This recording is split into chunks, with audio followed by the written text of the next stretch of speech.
बिहार की सियासत में एक नई हलचल देखने को मिल रही है। खासकर बीजेपी और एनडीए को अब एक ऐसा खतरा महसूस हो रहा है जिसकी चर्चा अब तक बंद कमरे में हुआ करती थी, यानी अपर कास्ट वोट बैंक का खिसकना। बिहार की राजनीति में अपर कास्ट की भूमिका हमेशा से अहम रही है और अब लगता है कि बीजेपी को अपनी सबसे मजबूत दीवार में दरार दिखने लग गई है। फिर चाहे वो अपर कास्ट आयोग बनाने की बात हो या फिर 50 साल पुराने ललित नारायण मिश्रा हत्याकांड की जांच की मांग हो, इन सभी घटनाओं को जोड़कर देखें तो तस्वीर साफ हो जाती है। नमस्कार, आप देख रहे हैं द हिंदी टॉप और आपके साथ मैं चेष्टा नागर। आइए इस वीडियो में हम समझते हैं कि क्यों बीजेपी को अब अपर कास्ट को मनाने की जरूरत पड़ गई है और क्यों 2025 का विधानसभा चुनाव अपर कास्ट की नाराजगी के इर्द गिर्द घूम सकता है। तो हम आपको कुछ पॉइंटर्स में समझाते हैं। सबसे पहले नंबर पर हम अगर बात करें तो अपर कास्ट को मनाने की आखिर नौबत क्यों आ गई है। 2023 में बिहार सरकार ने जब जातिगत जनगणना कराई तो इसका असर पूरे राज्य की राजनीति पर साफ दिखा।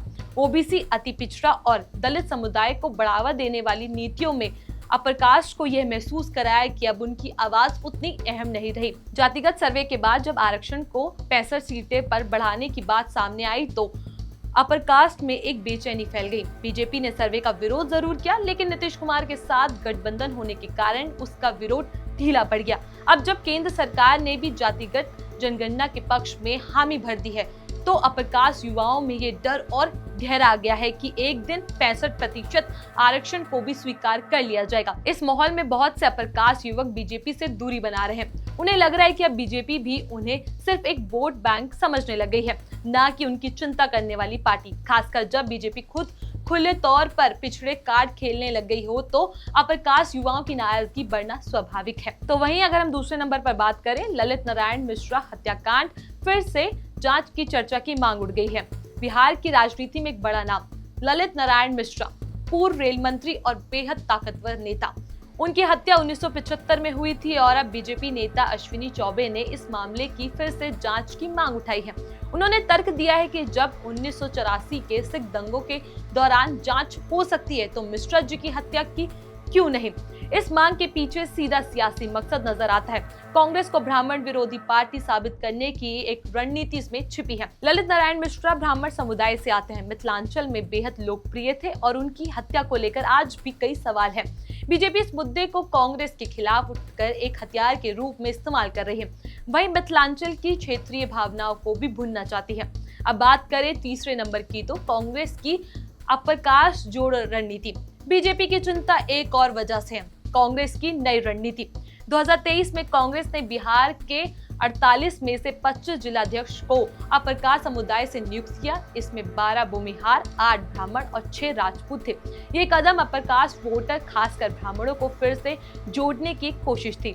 मिथिलांचल में कांग्रेस ने मदन मोहन झा जैसे ब्राह्मण नेताओं को आगे किया और राहुल गांधी की पटना यात्रा जैसे संविधान सुरक्षा सम्मेलन और जगलाल चौधरी जयंती जैसे आयोजन ने संकेत दिया कि कांग्रेस अब अपर कास्ट को फिर से अपनी ओर खींचना चाहती है। अगर इतिहास में भी झांके तो इतिहास भी कांग्रेस के पक्ष में ही जाता है। 1990 से पहले तक कांग्रेस ही बिहार की प्रमुख पार्टी थी और अपर कास्ट मुख्यमंत्री जैसे श्री कृष्ण सिंह और जगन्नाथ मिश्रा उस पार्टी से थे। आज की तारीख में भी हर गांव में कुछ ब्राह्मण वोटर, विशेष रूप से पुरानी पीढ़ी के लोग, कांग्रेस को अपनी ऐतिहासिक पार्टी के रूप में देखते हैं।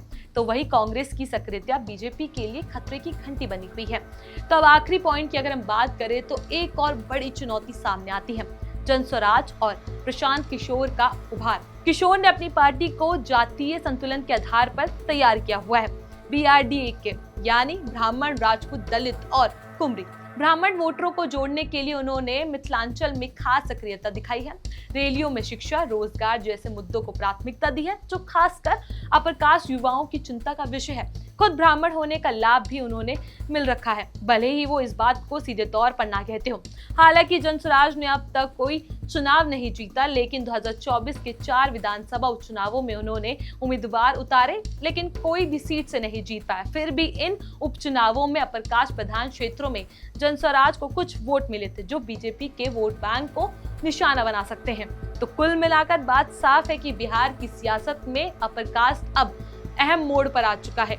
एक तरफ बीजेपी है जो कभी इन वोटरों की पहली पसंद थी, लेकिन अब उसे इन्हें मनाने के लिए अपर कास्ट आयोग बनाना पड़ रहा है और पुराने मामलों को उठाना पड़ रहा है। दूसरी तरफ कांग्रेस जनसुराज जैसे दल है जो अपर कास्ट को अपने साथ जोड़ने की पूरी कोशिश कर रहे हैं। 2025 का चुनाव नजदीक है और अब ये देखना दिलचस्प हो गया है कि क्या बीजेपी फिर से अपर कास्ट का भरोसा जीत पाएगी या बिहार की राजनीति में एक बड़ा उलटफेर देखने को मिलेगा। एक बात तो तय है, इस बार का चुनाव सिर्फ जातिगत जनगणना या विकास के वादों पर नहीं बल्कि अपर कास्ट की नाराजगी और उसे दूर करने की कोशिश पर भी लड़ा जाएगा। इस पर आपकी क्या है राय, हमें कमेंट सेक्शन में जरूर बताइए। इस खबर में बस इतना ही। ऐसी वीडियो के लिए आप हमारे चैनल द हिंदी टॉप को सब्सक्राइब कर लीजिए, साथ ही बेल आइकन को दबाना ना भूलें और इसके अलावा आप हमें एक्स, फेसबुक और इंस्टाग्राम पर भी फॉलो कर सकते हैं।